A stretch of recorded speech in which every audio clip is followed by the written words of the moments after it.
ಇದೇನೇವ machine ಇದೊಂದು ತುಳಿದು ಕಾಲ ಸೌದೋಗ್ಯವು. ಒಂದು ಹೊಸ ಮಷಿನ್ ತಗೋಬೇಕು, ಹಿಂಗೆ ಬಟನ್ ಓದೋದಿನ ಹಿಂಗೆ ಚಲೋ ಆಗ್ಬೇಕು ಅಂತ ಮಷಿನ್ ತಗೊಂತೀನಿ. ಅಂಟಿರಿ ಅಂಟಿರಿ ಇವ್ನ ಓಸ ಹಿಡ್ಕೊಡ್ಬೇಕಂತ್ರಿ ನಮ್ಮ ಅವ್ವ ಹೇಳಲ್ರಿ. ಏನೇನಾಗವ ಇವಾಗ? ಅಂಟಿರಿ ನಂದೊಂದು ಲಂಗ ಬೋಸ್ ಐತ್ರಿ, ನೀವು ಹೋಗಿದ್ವ ನಮ್ಮ ಅವ್ವನ ಅದಾವ್ರಿ. ಅಲ್ವಾ ಓಷ್ಟು ಹಳೆವ ತಂದಿರ್ಲ, ಇಷ್ಟ ಕುಂದ ಅರ್ಬಿ ಹೊತ್ಕೊಂಡ್ ಬರ್ತೀರಿ, ಮತ್ತೆ 10 ರೂಪಾಯಿ ಕೊಡ್ತೀರಿ ಇವಕ್ಕ. ಇಲ್ಲಿ ಹಿಡಿಯೋದ್ರಾಗ ನನ್ನ ಕಾಲು ಸೌದ್ ಹೊಕ್ಕವ. ಅಯ್ಯ ಅಂಟಿ ಹಳೆವಷ್ಟ ಅಲ್ರಿ, ನನ್ ಹೊಸದೊಂದು ಲಂಗ ದೋಣಿ ಐತ್ರಿ. ಅಲ್ವಾ ನಿಂದು ಲಂಗ ದೋಣಿ ಹೊಳೆದ್ರಾಗ ನನಗೆ 1 ತಿಂಗಳಾಗಿತ್ತಿ. ಯಾಕೆ ಹೇಳು? ಒಂದ್ಸತ ಹೊಲ್ದು ಕೊಟ್ಟಿ ಮ್ಯಾಗ ಸುಮ್ಮನೆ ಇರಂಗಿಲ್ಲ ನೀನು. ಅಲ್ಲಿ ಹಂಗಾತ್ರಿ ಇಲ್ಲಿ ಹಿಂಗಾತ್ರಿ ಅಂತಂದು ತಲೆ ಹಿಡಿಸ್ತೀವ ನೀನು. ನಾ ಏನು ನಿನ್ನ ಲಂಗ ದೋಣಿ ಹಿಡಿಯಂಗಿಲ್ಲ, ಒಯ್ದು ಬಿಡು. ಎಲ್ಲರ ಹೊಲಿತಾರಲ್ಲ ಅವ್ರ ಕಡೆ ಹೊಲಿಸ್ಕೆ.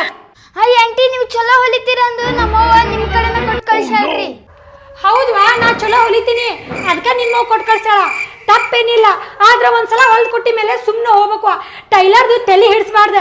ಅಲ್ಲಿ ಹಂಗಾತ್ರಿ ಇಲ್ಲಿ ಹಿಂಗಾತ್ರಿ, ಅಲ್ಲಿ ದೊಡ್ಡ ಹೊಲಿಗೆ ಹಾಕಿರಿ ಇಲ್ಲಿ ಸಣ್ಣ ಹೊಲಿಗೆ ಹಾಕಿರಿ ಇಂಥವೆಲ್ಲ ಹೇಳಕ್ಕೆ ಹೋಗ್ಬಾರ್ದು ನೋಡುವ. ಹಂಗಂದ್ರೆ ಅಷ್ಟ ಹೊಲಿತೆ ನಾನು ನಿಂದ. ಹಾತ್ ಬಿಡ್ರಿ ಆಂಟಿ, ನಾ ಬೇರೆ ಕಡೆ ಕೊಡ್ತಾನ್ರಿ ನನ್ನ ಲಂಗ ದೋಣಿ. ಇಲ್ಲಿ ನೋಡ್ರಿ, ಇಲ್ಲಿ ಹಳೆ ಗಿಳಿ ಅದ ನೋಡ್ರಿ, ಹರಿದದ್ದು ಅದಾವ, ಸ್ವಲ್ಪ ನೋಡಿರಿದ್ದಿ ಇವು.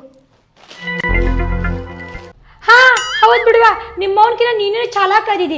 ನಿಮ್ಮವ ಹಳೆ ಹೊಸ ಕೊಟ್ಟು ಕಳ್ಸಿದ್ರ ನೀನು ಹಳೆ ಅಷ್ಟ ಹೊಲಿರಿ ಅಂಟಿ, ಹೊಸದ್ ಬೇಡ ಅಂತಿದಿ. ವಾರೇವ ಭಾರಿ ಚಾಲಾಕ್ ಅದಿ ಬಿಡುವ. ತಗೊಂಡೋಗ ಅಷ್ಟು ಯಾವ ಹೊಲಂಗಿಲ್ಲ ನಿಮ್ ಜಾಗ ನಡ್ಕೊಂಡ್ ನಡಿ. ಹೋಗ್ಲಿ ಬಿಡ್ರಿ, ನೀವೊಬ್ರ ಏನ್ ಟೈಲರ್ ಇಲ್ಲ, ಊರಾಗ ಎಲ್ರು ಅದಾರ.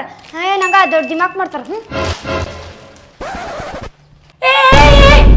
3 ಫೂಟ್ ಇಲ್ಲ 6 ಫೂಟ್ ಅಷ್ಟು ಮಾತಾಡ್ತಾಳ ನೋಡಿಕ್ಕಿ. ಸಿಗ್ಲಿ ತಡಿ, ಇನ್ನೊಂಬರ್ ಲೀಕಿ ಇವ್ರವ ಮಸ್ತ ಹೇಳಿ ಕಳಿಸ್ತೇನೆ.